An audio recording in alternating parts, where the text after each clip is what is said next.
Let's start with a short review of what we covered a bit this morning before we move on to this topic we're looking at now. So remember, the text that we are following this weekend is this text in Sanskrit titled Bodhisattva Charyavatara.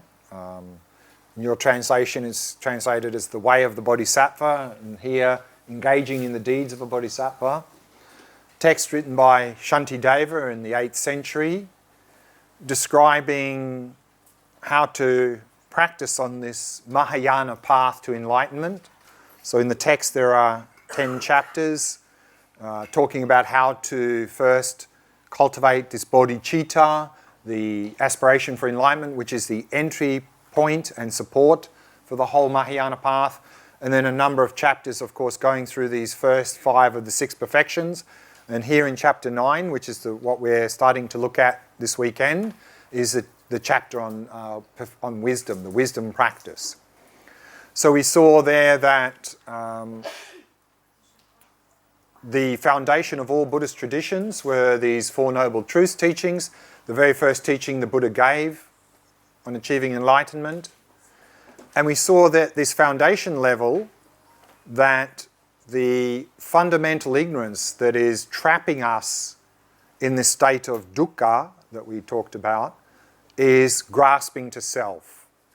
This grasping to an overinflated false sense of me, that there seems to be a me here that seems to be a little bit more than just the body and the mind, something extra.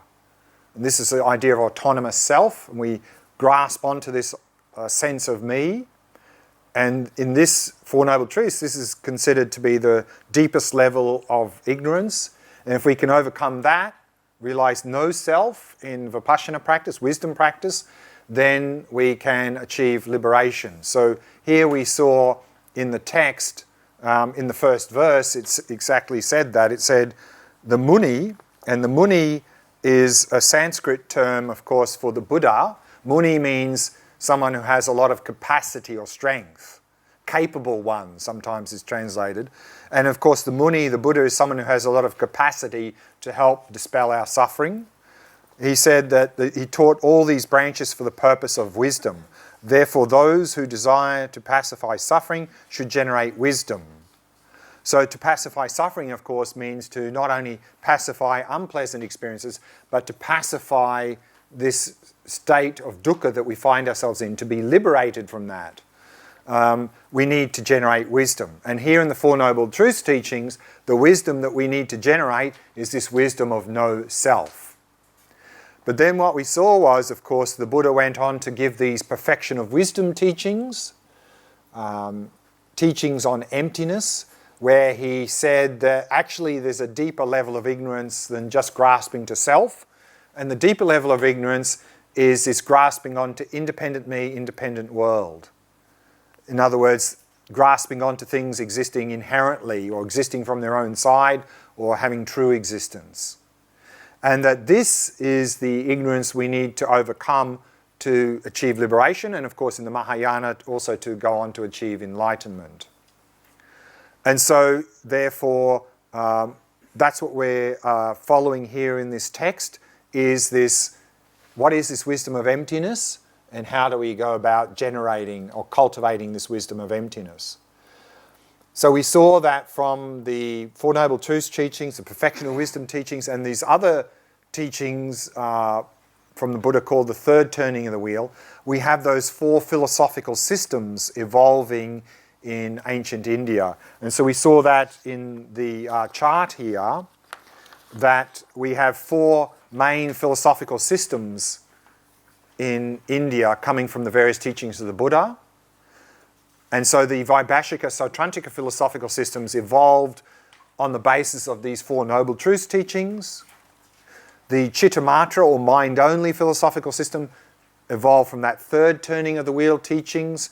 And then the Madhyamika philosophical system, which we are following here in this text, is coming from these perfection of wisdom teachings from the Buddha. And so the Vaibhashika Sautrantika, of course, they're accepting that there is an independent objective world out there, that everything is real. There's a real independent world, real independent me here. So in terms of how things appear and how things exist, they match. So for them, appearance and reality is the same. Whereas both the Chittamatra and Madhyamika systems challenge that. They say, no, things are not as they appear. So appearance and reality do not match. And the Chittamatra assertion, which we're going to look at a little bit more tomorrow, is that if we investigate this world that seems to be out there, this material world that seems to be out there, if we investigate that closely, we'll come to realize, in fact, there is no external material world at all. The world is internal to the mind. And so that for them is emptiness. Emptiness means the world is empty of being a material external world. Whereas the Madhyamika system, which we're following here, also refutes that there is an independent external world there, but they come to a different conclusion. They say that there is a external, so it's a material world, but it's dependent, it's not independent. And so therefore all the three lower philosophical systems are all holding to true existence. And the text is going to start refuting that, and then in particular it's going to start to refute this Chittamatra mind-only view, then following that to establish the view of emptiness. But to begin our discussions about these two truths, which is about the incompatibility or the difference between appearance and reality, we're introducing very briefly this view of emptiness, so we have some idea about what it is so that we can then discuss the two truths and these refutations of these other systems. We can understand a little bit where this Madhyamika view is coming from in their refutation of these other systems. So we saw here that the assertion here, of course, is that things are empty of inherent existence because they are dependent arising. So therefore, in other words, the first line is saying things are not independently existent because they are dependently existent. And so this term here, empty of inherent existence, is what we mean by emptiness, or in Sanskrit, shunyata. So again, emptiness is not really saying nothing really exists. Emptiness is saying things are empty of being independent, not empty of existence, empty of independent existence. And we saw there's a couple of terms to describe that: inherent existence, existing from its own side, and true existence. That's the one we see here in these outlines, the word true existence. And also in this chart here, we see the term true existence. So we were just beginning to look at what do we mean by things existing dependently, because if we understand that, we can better understand this idea of emptiness. So we saw already there that things exist depending on causes and conditions. We're using the example of the laptop. And again, things exist depending on their parts, again using the example of the laptop. And so now we're looking at what do we mean by the third one, that things exist depending on labeling, designation, or conception. Again, if we look at that superficially, we may think that means, okay, there's a thing here and I'm calling it a laptop. So again, that's quite a superficial understanding. So to understand this at a deeper level, what we can appreciate is that when we look out on the world, we receive a mass of sense data, particularly visual data. And so to make sense or meaning out of everything we see and perceive, what we do is we draw lines around various collections of data and we create meaningful objects. Otherwise we couldn't function. And we do more than that because we're not living in this world in isolation. So therefore, in order to communicate with people, we have to give names to the things that we've created to communicate. So this third point, labeling, designation, conception, is this process of drawing lines, creating objects, and then giving them a name.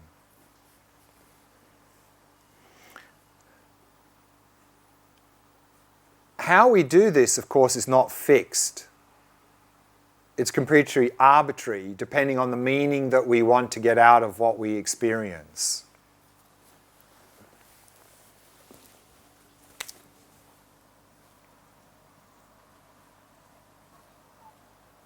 For example, how many things are there?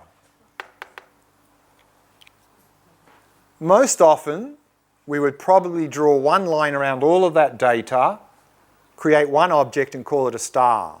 Might be most meaningful in most occasions. But on other occasions, it may be more meaningful to draw two lines, create two objects and say there's two triangles there. Or on another occasion, it may be more meaningful to draw 6 lines, create 6 objects and say there's 6 triangles there. On another occasion, 7 lines, 6 triangles and a hexagon. On another occasion, it may be more meaningful to simply say there's a collection of 18 lines there. So is there 1, 2, 6, 7 or 18 objects there? How many things are there? We decide. We decide. Which means that the star exists within our conceptual framework. We create the star through drawing a line, creating an object and giving the name star. Meaning that there's no star there to be found from its own side because it only exists within our conceptual framework. So we have two terms that we see here.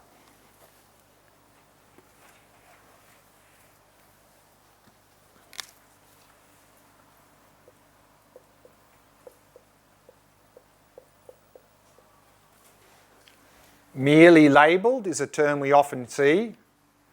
Merely, of course, means only, just, meaning that the star, like everything else, merely or only exists within our conceptual framework. There's no star there to be found. So another term we see is things are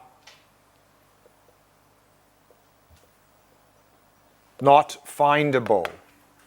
Not findable means you cannot find a star in the basis there because the only star that exists is the one we created in our conceptual framework.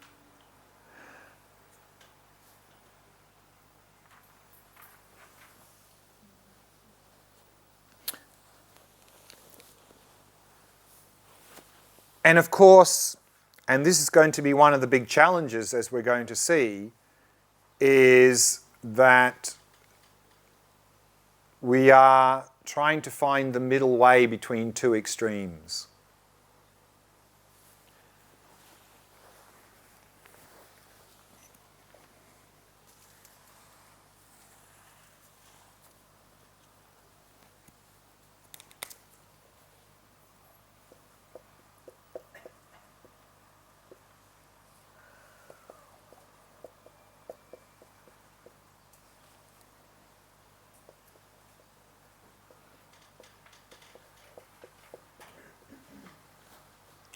The two extremes are existence and non-existence. And by existence we mean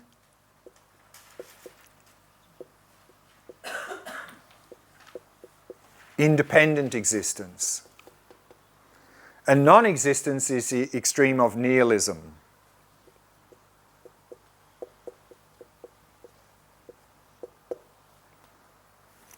And this philosophical system we are following here, this Madhyamika, literally means middle way. And this is the challenge, is to find the middle way between these two extremes. Now, of course, we generally are stuck here, grasping onto things existing independently. And as we're going to see, we overcome that extreme through emptiness.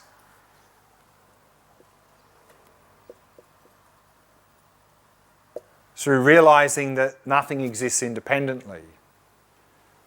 However, what often happens is that when we, through our understanding and experience of emptiness, we start to overcome this extreme, what often happens is we simply go here. We end up in the extreme of non-existence, nihilism. Because for us, There seems to be two possibilities. Either there is a real independent me and a real independent world, or there's no me and no world. Because we've never seen anything else apart from this supposed independent me, independent world. So when we start to overturn that through this emptiness understanding in practice, we often flip to this extreme of non-existence or nihilism. Because even here, when we say these things, I mean, that sort of seems like it's this, doesn't it? I mean, merely labelled? Oh, doesn't that mean we're just making it up? There's nothing really there? Not findable? No, there's nothing really there. So nothing really exists. So even these terms seem to indicate that nothing really exists. So of course that's not what they mean. Merely labelled doesn't mean we're hallucinating, we're fabricating. And not findable doesn't mean nothing is there, nothing exists. So therefore, in this exploration of emptiness, we need to be able to hold that investigation, exploration of emptiness together with causality, with functioning world. If our investigation of emptiness seems to be undermining a functioning world, then we're going astray in our understanding. So that is really the measure of how is our understanding of emptiness progressing. Are we able to get into this understanding of emptiness and at the same time hold on to the fact that there is a functioning world or not? And so that is a measure of understanding. There's a question over here. Yeah, the question was, why is it important to put the parts as a different chapter and not include them in causes and conditions?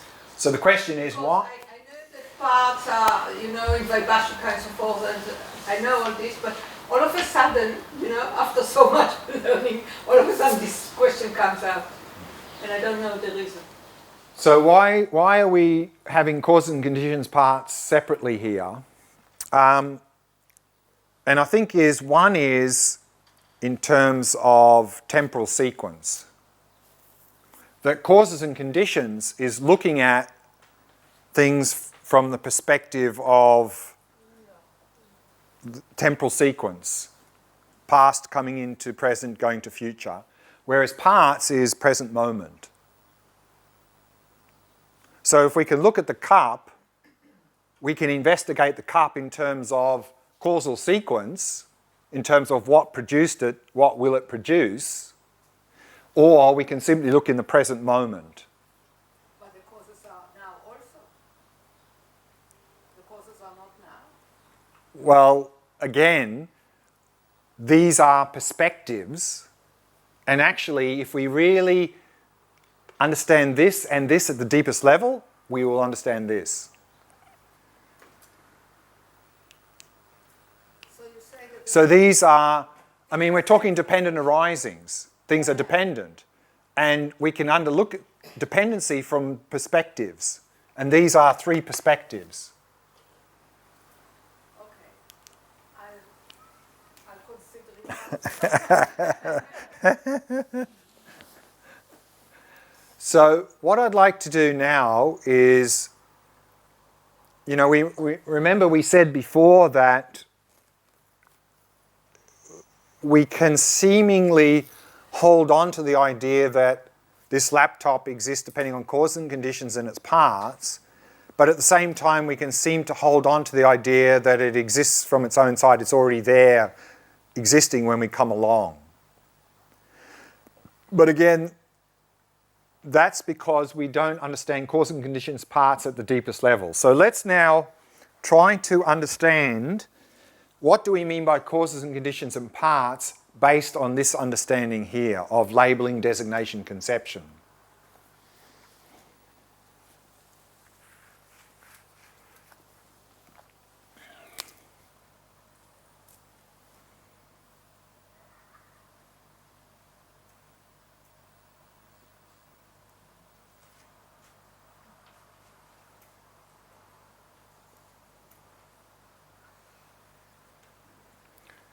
So this is a timeline. This is a seed, and this is the plant that it produces. So we said the plant exists depending on causes and conditions. The underlying cause of the plant is the seed, and the conditions, of course, are the soil, sunlight, water, and so forth. So through those causes and conditions, we have the seed becoming the plant. Now we grasp onto things existing independent of us. If that's the case, if they really were like that, there should be a fixed, obvious point at where the seed becomes the plant. So at which point does the seed become the plant? Where in this process? When does the seed become the plant? So here?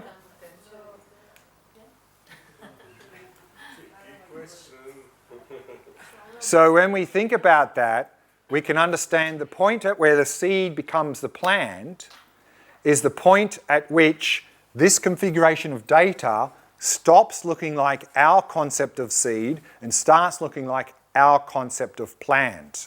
And we all have slightly different concepts of what it means to be a seed and what it means to be a plant. So for some of us, the point is already here. For some of us, it's here. Some of us, it's here. Some of us, it's here. We decide when the seed becomes the plant. Now, seed and plant are in a cause and effect relationship. And if two things are in a cause and effect relationship, by definition, they cannot exist at the same time. If they did, they're not in a causal relationship. So here's the question. Does the seed stop existing before the plant comes into existence? So think about it. Does the seed stop existing before the plant comes into existence? Yes or no? If you say no, that means the seed is existing at the same time as the plant. No is illogical. No cannot be the answer. If you say yes, the seed has ceased to exist, where's the plant coming from? Yes is illogical. So what we find is our common sense idea of causality based on independent existence becomes completely illogical. It cannot work. It cannot function. It cannot function. And in Nagarjuna's text, which I briefly mentioned earlier, this fundamental wisdom of the middle way, which is the basis of this Madhyamika system, he's got 27 chapters of these sorts of arguments. He says, you believe in causality, how does that work? Fire and fuel, how does that work? Agent and action, how does that work? He gives all these examples, and he says, based on independent existence, all of them come up with logical absurdities. They cannot work. It's impossible for it to function. And this is a very interesting point here. And this is where impermanence can be very helpful.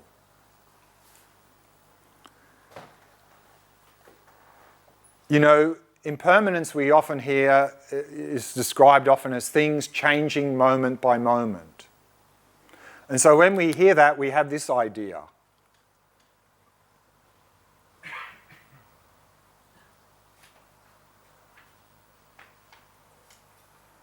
That in the present moment there's a thing, and in the next moment it becomes a different thing, in the next moment it becomes a different thing. Is this impermanence?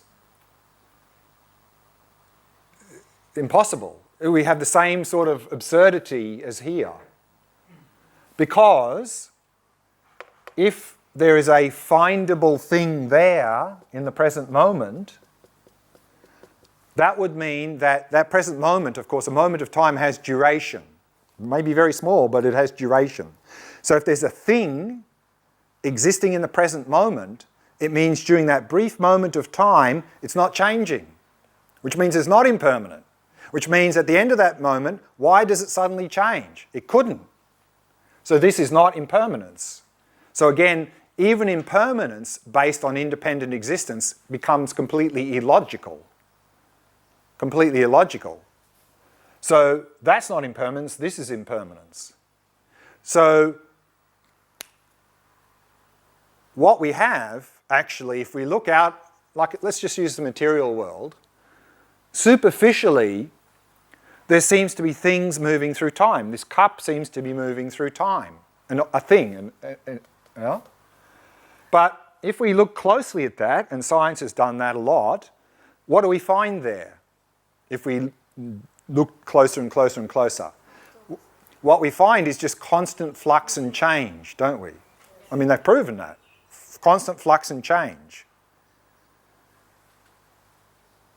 So, therefore, it's this. But, of course, to make sense of this constant flow of change, we draw lines, we create objects. Just like here, in this constant flow, we draw lines and we create objects. But there's no object there from its own side. Otherwise, you'd have these sort of absurdity, like the causality. It couldn't work. And the problem is, we don't realize we're drawing lines and creating our world of experience. It seems like the world is already divided up into many separate, discrete things. And then we grasp onto that. But by grasping onto it, then everything becomes illogical. It can't work. So what we do is we draw lines to make sense of flow. Have to do that, no problem. But then we do this. We turn it into discrete things there. Then impermanence can't work. Causality doesn't work. It becomes illogical. So this is the middle way, is because we think it's like this, and then when we negate that, we think, well, nothing exists. But this is the middle way. There is cups, but cups only exist in our conceptual framework. We create that concept of cup to make sense of this flow, constant flow. There's no thing there existing from its own side, because if it would, then we have all these logical absurdities. Nothing can work. Nothing could change. You couldn't have causality. It would be illogical. And also here, another point is that we say that the plant exists depending on the seed. Or in other words, the result exists depending on the cause. But this view of emptiness is also saying that the seed depends on the plant.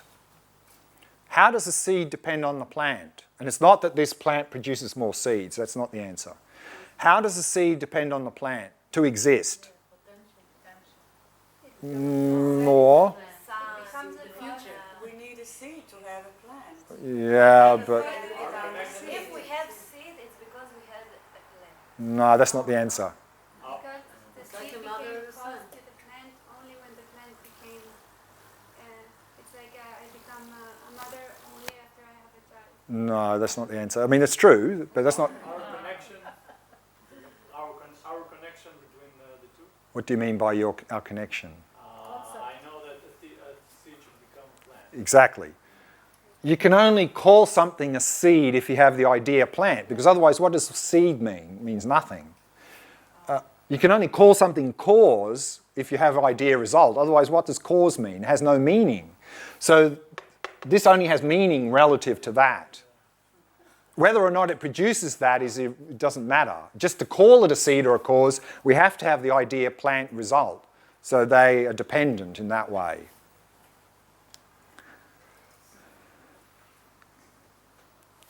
Okay, parts. Let's go to parts.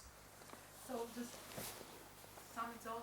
We have you showed two examples that proves that our conception of independence existence is illogical. Yeah. The one of them is the continuity, and the Well, other one impermanence. is causes and effects. Yeah, but actually they're the same thing, aren't they? Well, same thing. They're similar perspectives. Other perspectives. Yeah. Like, for example, I think this came up earlier, but and this actually sort of ties in with this causality as well. in this present moment, is there something that is being produced, abiding, or ceasing? So it's not like we have something producing something and then ceasing. I mean, it's just perspective, isn't it? So in this perspective, that's why it's not this. In the present moment, you can say something's being produced, something is abiding, something is ceasing. Again, depends on the meaning that you want. Yeah, so these are all just perspectives of understanding this. So actually, then causality is just that. Causality is just this. And we are looking at this from a slightly different perspective to better understand this. By creating concepts of cause, result, seed, plant, and so forth. The age of nihilism, you know, I'm there on the point of nihilism, so pull me from there. Actually, on that point, and we're not really going to go into this in this weekend, but this philosophical system we're following, this Madhyamika, is, I mean, it literally means middle way system, trying to find this middle way between these two extremes. But actually, all these four philosophical systems are all claim that they have the middle way. They all claim they have the middle way. For example,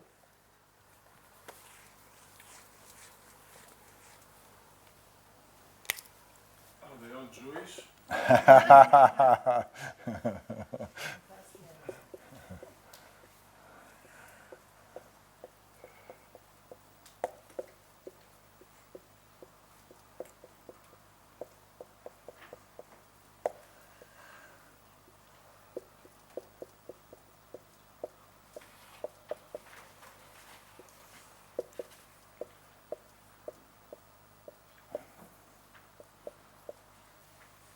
so these are the four philosophical systems, and they all claim to be the middle way.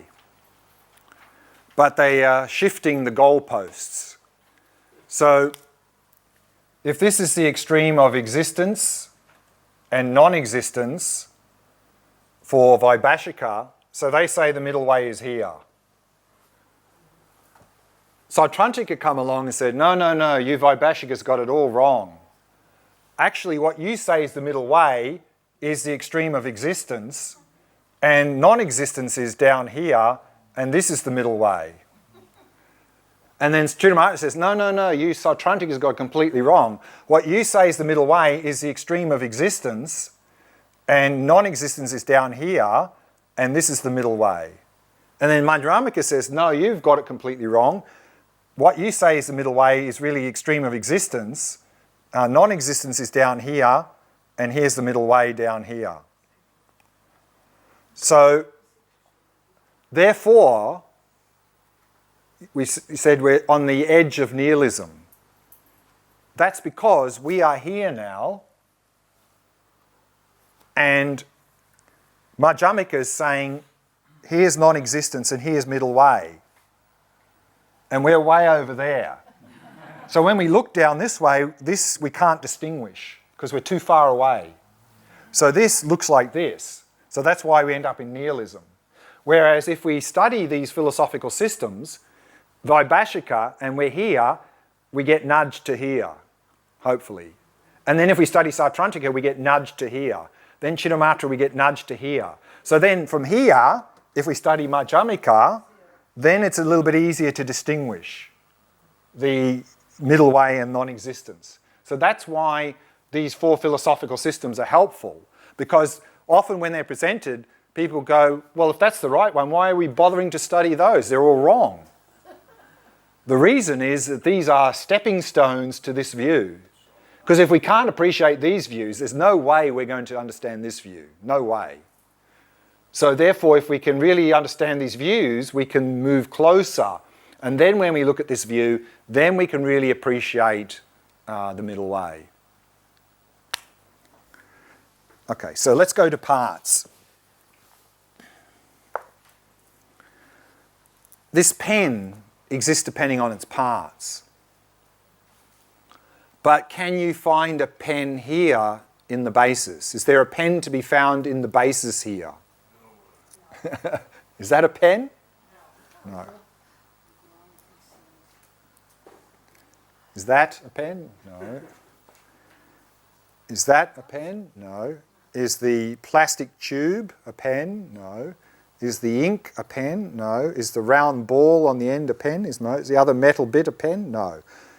And whereas then people say, oh, that's easy. The pen is the collection of those parts. There we go. Oh, no. In a certain shape. So you have to tell me when the pen comes into existence.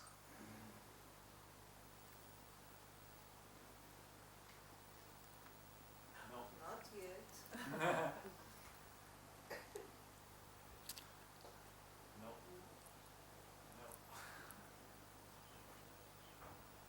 No? No will take us yet.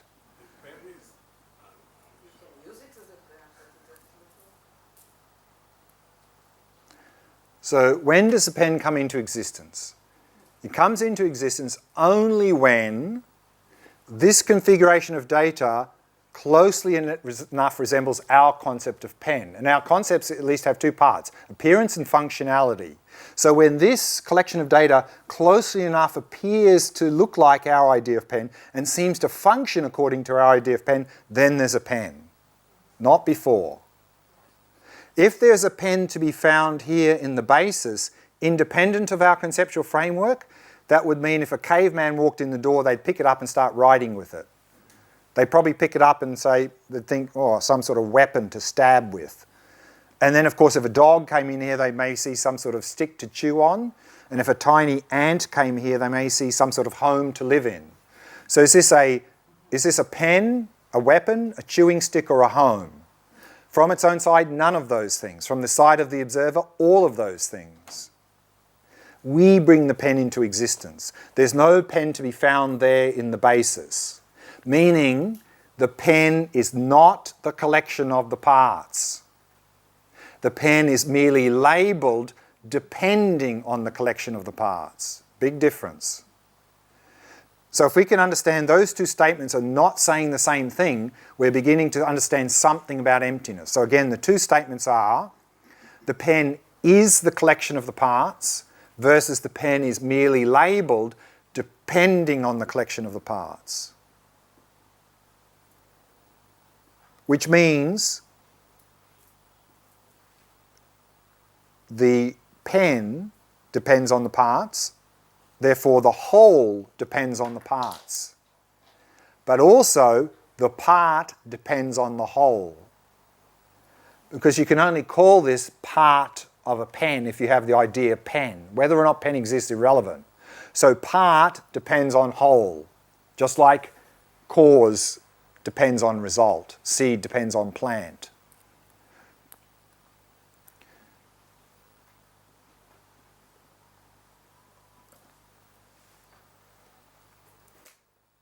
Again, the problem is we don't realize this is what we're doing. We don't realize we are creating this world of experience by drawing lines and creating objects. What we do, of course, is we turn the lines we draw into boundaries. We see the world as made up of many boundaries. We see the world as made up of many separate, discrete things. Why is that a problem? And we'll look at that in a little bit more detail tomorrow. But very briefly,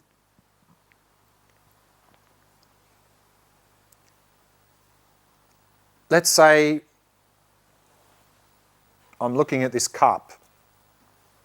It appears to exist independent of me. If I simply accept that appearance and go, yep, that cup is there, then when we experience anything, we have this mental factor called feeling, but in Buddhism, feeling doesn't mean emotion. The mental factor of feeling is simply experiencing things as pleasant, unpleasant, or neutral. Neutral just means neither pleasant or unpleasant. And let's say when I'm looking at this cup, I'm having a pleasant experience. That pleasant experience, together with the belief that that cup is existing there independent of me, will naturally lead me to assume there must be some attractive quality there that's causing my pleasant feeling. So we'll see this cup as inherently attractive or attractive from its own side. Or if I'm having an unpleasant experience, together with the belief that's independent, we'll naturally assume there must be some unattractive quality there that's causing my unpleasant experience. So we'll see this as inherently unattractive. Or neutral experience, inherently neutral qualities. And all of those three are a misconception. But that's what will happen if we believe that that cup is independent of us. And then, of course, the next step in the process easily follows. Because if I'm having a pleasant experience when I see that cup and believe that the beauty is there, it seems like that's causing my pleasant experience. I like pleasant experiences. I want pleasant experiences. That cup seems to be causing my pleasant experience. I want that cup. Attachment. So we end up with attachment to pleasant things. So if we look at those three vehicles, aspiration, bodhicitta. Right. So bodhicitta is the door of entry and support for everything. That's compassion at the highest level. I mean, that's an aspiration for enlightenment for the benefit of others. That is compassion at the highest level. So now we need to work on compassion and emptiness individually because we have grasping. So When we don't have the grasping, it will be together, united. Exactly. Okay.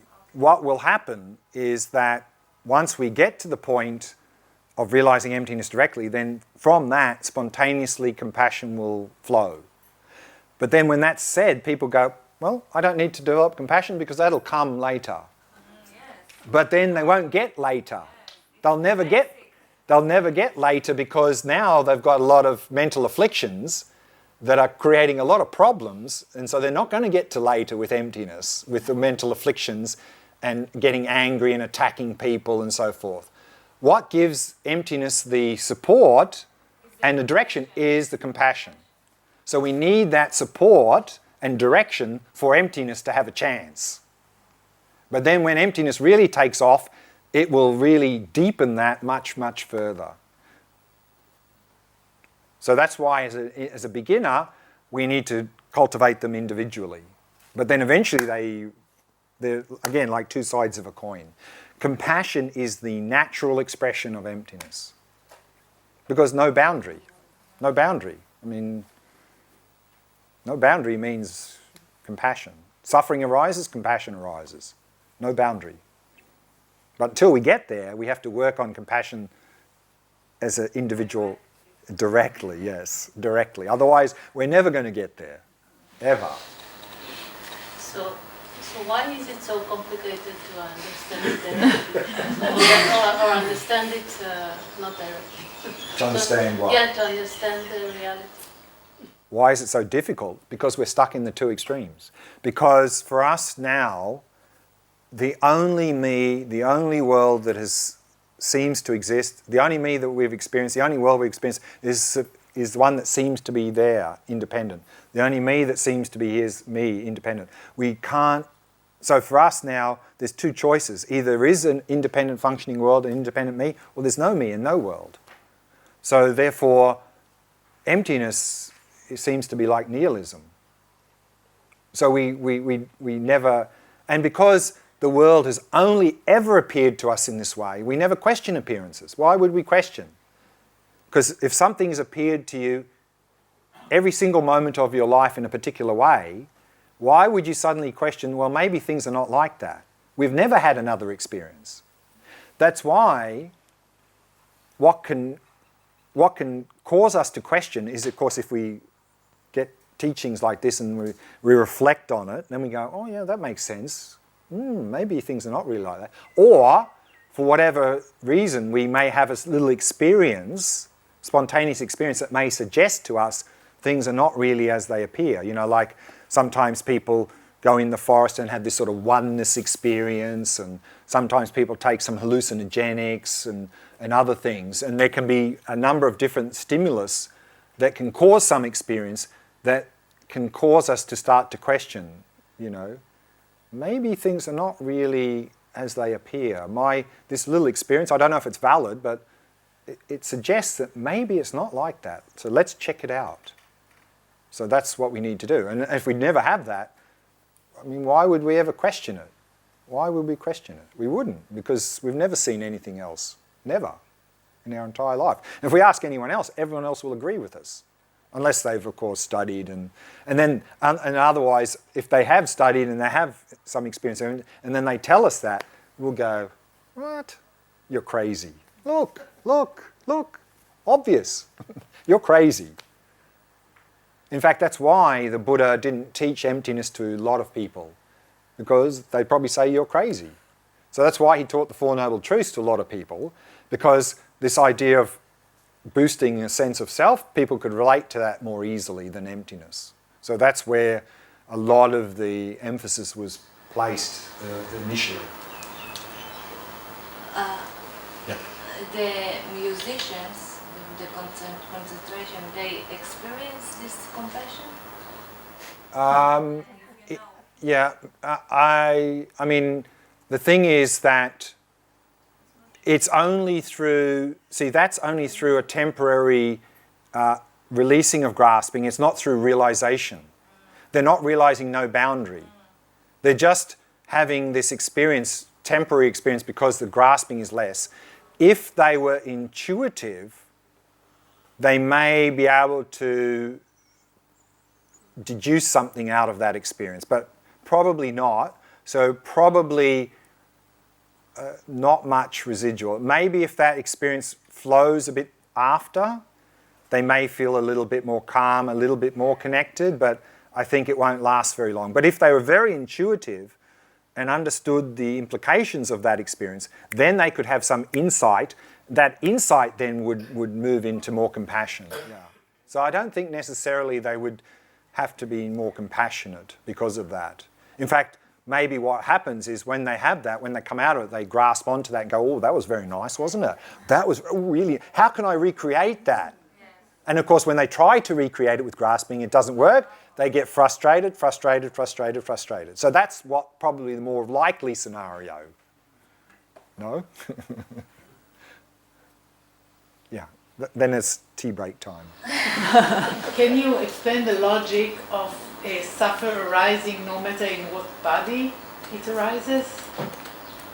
So the question is, can you explain the idea that suffering arises in any body? So, of course, now, if suffering arises in this body, it's my body. And I really care about my body. That body there, not so much. It's my friend, maybe I care a little bit about that, their suffering. But my suffering, my body, I care about a lot. And if it's someone I don't like, in fact, I hope they suffer. Right. So therefore, if you realize emptiness, there's no my.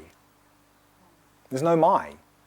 There is a field of awareness, and in that field of awareness arises the appearances of bodies. This body, this body, this body, this body is just arising. And then in that field of awareness we see suffering arising. And then because there's no grasping, then the natural response is compassion. Let's eliminate that suffering. And it's just a body. Body here, body there, body there, body there. It's not my body, their body anymore. Okay, tea break time. So let's have a 30-minute tea break, come back at 4, and then we'll go back to the text on the basis of a little bit of, hopefully, some sort of understanding here. Let's see. And we'll start to talk about the two truths, appearance and reality.